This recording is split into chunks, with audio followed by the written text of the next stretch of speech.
পুরান ঢাকার ইসলামপুরে বুড়িগঙ্গা নদীর তীরে কুমারটুলি এলাকায় গুলশানারা ভবনের পাশে অবস্থিত আহসান মঞ্জিল।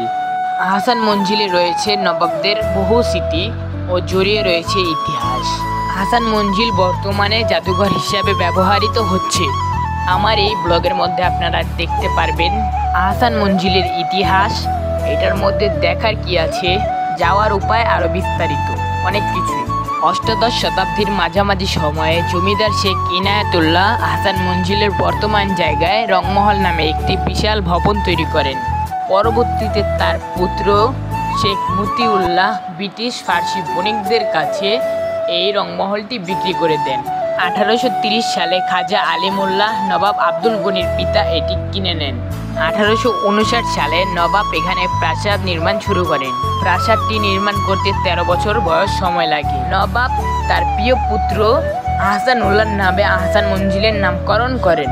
তো আমরা আরও বিস্তারিত জানবো, আপনারা পুরো ভিডিওটার সাথে থাকুন, এইটা আমার অনুরোধ। আর যারা লাইক দেননি তারা অবশ্যই লাইক দিয়ে পুরো চ্যানেলটার পাশে থাকবেন। আহসান মঞ্জিল আমার বাসার খুবই কাছে। তো আমি এখন আপনাদের বলবো আহসান মঞ্জিলে যেতে কত টাকা লাগে, কিভাবে যাবেন। আপনার যদি 12 বছরের নিচে বয়স হয়ে থাকে তাহলে আপনার লাগবে 20 টাকা, আর যদি 12 বছরের উপরে হয়ে থাকেন তাহলে লাগবে 40 টাকা। এখানে কিছু নিয়ম কানুন দেওয়া আছে যেগুলো আপনার পড়তে হবে আর পরে ভিতরে প্রবেশ করতে হবে। আপনারা যদি দেশ বা দেশের বাইরে হয়ে থাকেন তাহলে আপনারা প্রথমে চলে আসবেন গুলিস্তানে। গুলিস্তান থেকে নেমে একটি রিক্সা নেবেন, রিক্সা নিয়ে চলে আসবেন আহসান মঞ্জিলে। আহসান মঞ্জিলে আসার ফি তো আমি বলেই দিলাম। তো এখন আমি যাব ভিতরে। এইটা হচ্ছে একটি কক্ষ যেখানে আপনাদের যাবতীয় ব্যাগ রাখতে হবে ও জুতাও রাখতে হবে। তো আপনারা চাইলে এখানে জুতা রাখতেও পারেন, নাও রাখতে পারেন। তো এবার চলুন আমরা ভিতরে যাই আর দেখার চেষ্টা করি কি কি আছে আহসান মঞ্জিলে। ভিতরে প্রবেশ করার পরেই আমরা প্রথমে দেখতে পারি যে একটি সৈনিকদের কর্ম, যেটা প্রথমে আমাদের দেখানো হবে। আপনারাও প্রথমে প্রবেশ করার পরে দেখতে পারবেন। আহসান মঞ্জিলের বারান্দা ও মেঝে মার্বেল পাথর দিয়ে তৈরি। তো এখানে কিছু রাজাদের ছবি দেওয়া আছে, নবাবদের ছবি দেওয়া আছে। তো আমরা এগুলো না দেখে এখন ভিতরে প্রবেশ করব। ভিতরে তো আমরা প্রবেশ করলাম। ভিতরে প্রবেশ করার সাথে সাথে আমরা দেখতে পারলাম যে খুবই আকর্ষণীয় নবাবদের কিছু জিনিস। তো আমরা এগুলো দেখার পরে চলে যাব আরেকটি জায়গায়, কারণ ওনাদের এখানে নিষিদ্ধ আছে ভিডিও করা। তো আমরা এখন অন্য আরেকটি জায়গায় চলে যাই। আমরা আরেকটি জায়গা আসার পরে দেখতে পারলাম যে আহসান মঞ্জিলের একটি পূর্ণ ছবি দেওয়া আছে। এখানে আহসান মঞ্জিল কিভাবে তৈরি করবে এটার পুরো ছবি দেওয়া হয়েছিল। তো এইটা দেখে আহসান মঞ্জিল তৈরি করা হয়েছে। এখানে আরও একটি আমরা বিশাল ছবি দেখতে পারি যে আহসান মঞ্জিলের, আপনারাও দেখুন। আর যারা এখনও আমার ভিডিওটি লাইক দেননি অবশ্যই লাইক দিয়ে চ্যানেলটাকে সাবস্ক্রাইব করে দেবেন, বেল আইকনটা অল অবশ্যই করবেন, কারণ আমার আকর্ষণীয় ভিডিওগুলো পেতে আপনাদের চ্যানেলটা সাবস্ক্রাইব করতে হবে। তো আমরা এখানে অনেকগুলো ফুলদানি দেখতে পারলাম, ফুলদানি দেখলাম, তারপরে চলে যাব অন্য আরেকটি জায়গায়। এখানে আমরা দেখতে পারি আহসান মঞ্জিলের একটি ছবি যেখানে বুড়িগঙ্গা নদীকে দেখানো হয়েছে। যারা এখন মোবাইল চেক করছেন তারা অবশ্যই লাইক দিবেন, লাইক দিয়ে পরবর্তীতে আমার ভিডিওটি দেখবেন। এরপরে আমরা চলে যাব আরেকটি জায়গায়। যাওয়ার পরে আমরা দেখতে পারি যে আহসান মঞ্জিলের অনেকগুলো ঝাড়বাতি যেগুলো নিচে নামানো হয়েছে আমাদের দেখার জন্য। তো আমরা পরবর্তীতে অন্য আরেকটি জায়গায় যাব, রাজাদের ডাইনিং স্থানে। তো আমরা এখানে দেখতে পারি রাজারা এখানে বসতেন, খাবার খেতেন ও আলাপ আলোচনা করতেন। এখানে বসে রাজারা খেতেন। এটা কত অসাধারণ একটি জায়গা আমরা দেখতে পাচ্ছি। তো এর পরবর্তীতে আমরা অন্য আরেকটি জায়গায় চলে যাব। এইটা হচ্ছে রাজাদের সব থেকে বড় একটি হাতির কঙ্কাল, মাথার একটি খুলি, আর এইটা হচ্ছে অনেক বড় একটি দাঁত, যেটা রাজাদের আমলে সব থেকে বড় হাতি ছিল। এইটা হচ্ছে রাজাদের সব থেকে একটি গোপন সিঁড়ি, যেটার মধ্যে আমাদের প্রবেশ করতে দেয় না। তো আমরা এদিক দিয়ে না গিয়ে আমরা চলে যাব আরেকটি সিঁড়িতে। সিঁড়ি দিয়ে যাওয়ার আগে আমরা দেখতে পারলাম রাজাদের চিকিৎসা করার কিছু ব্যবহৃত জিনিস, যেগুলো আমাদের স্মৃতি হিসাবে রাখা হয়েছে আমাদের দেখার জন্য। এখানে রাজাদের অসুখ হলে ওনারা এগুলো দিয়েই সারাতেন। তো আমরা এখানে অনেকগুলো জিনিস দেখতে পাচ্ছি।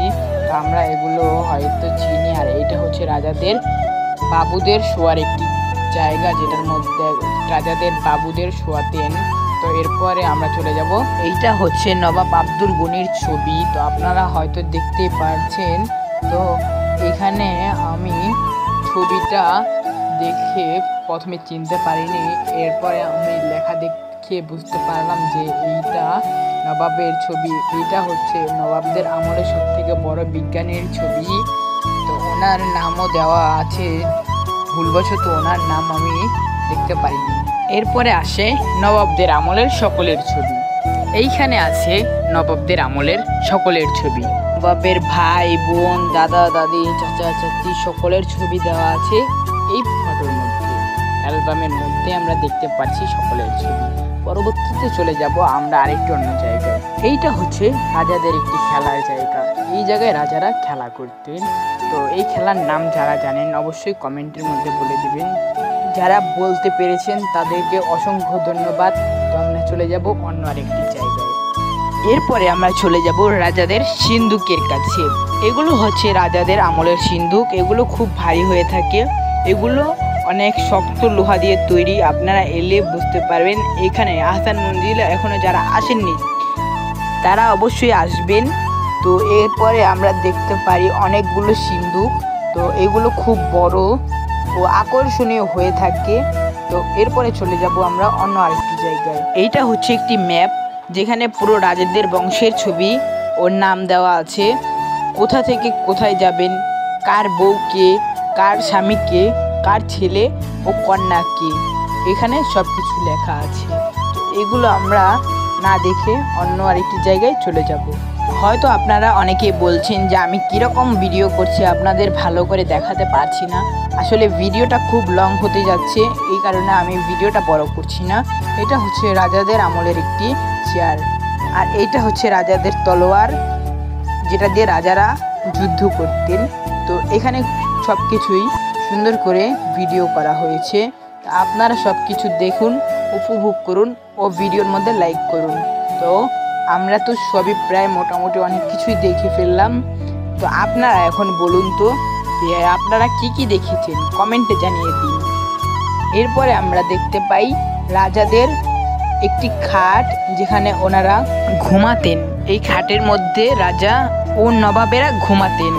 এই খাটটা খুবই পুরানো, দেখে মনে হচ্ছে কেউ বসলে এই খাটটা এখনই ভেঙে পড়ে যাবে। তো আমরা এইটা না দেখে চলে যাব আরেকটি জায়গায়, চলে যাব দোতলায়। দোতলায় যাওয়ার পরে আমি দেখতে পারি রাজাদের নাচনের ঘর। এখানে রাজারা মেয়েদের নাচাতেন।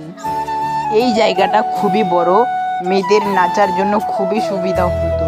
তো এখানে রাজারা বসতেন, মাঝখানে বসতেন নবাব সাহেব, আর দুপাশে বসতেন দুজন। তো এরপরে চলে যাব আমরা অন্য আরেকটি জায়গায়। এরপরে আমরা দেখতে পারি স্যার সলিমুল্লাহ এর একটি ঘোড়া গাড়ি, যেটা আমাদের দেখানো হচ্ছে। ঘোড়া গাড়িটা খুবই সুন্দর। তো ঘোড়া গাড়িটা খুবই পুরনো ও একটি সুন্দর একটি ঘোড়া গাড়ি। চলে যাব আমরা আরেকটি জায়গায়। এরপরে আসে নবাবদের আমলের সব থেকে পুরাতন গাড়ি। তো এইটা হচ্ছে স্যার সলিমুল্লাহর গাড়ি। তো এরপরে আসে ওনাদের নৌকা। তো এই নৌকা দিয়ে ওনারা যেতেন। আমি বুঝি না এত ছোট নৌকা দিয়ে ওনারা কিভাবে যেতেন। তো আমাদের দেখানো হচ্ছে এই নৌকা দিয়ে ওনারা যেতেন। তো এই নৌকা আমরা বুঝতে পারলাম যে ওনারা কত ছোট ছিলেন আর কিভাবে ওনারা যেতেন। তো আমরা এইটা দেখে চলে যাব অন্য আরেকটি জায়গায়। আজকের ভিডিওটা আমি খুব বড় করব না, আপনাদের সমস্যা হওয়ার কারণে আমি আজকের ভিডিওটা ছোটই করব, বেশি বড় করব না। তো আমি এখন বাইরে যাব, বাইরে গিয়ে ফুচকা খাবো। ফুচকা খাওয়ার পরে বাসায় চলে যাব। তো এখন আমি গিয়ে ফুচকাটা খাই, পরে আপনাদের বিদায় জানাবো। তো ফুচকাটা মোটামুটি খুবই মজা। তো খাওয়ার পরে আমি বুঝতে পারলাম যে এত মজার স্বাদ আপনাদের শেয়ার না করলে হয় না। তো আজকের ভিডিওটা এই পর্যন্তই। লাইক দেওয়ার জন্য ধন্যবাদ, চ্যানেলটাকে সাবস্ক্রাইব করার জন্য অসংখ্য ধন্যবাদ।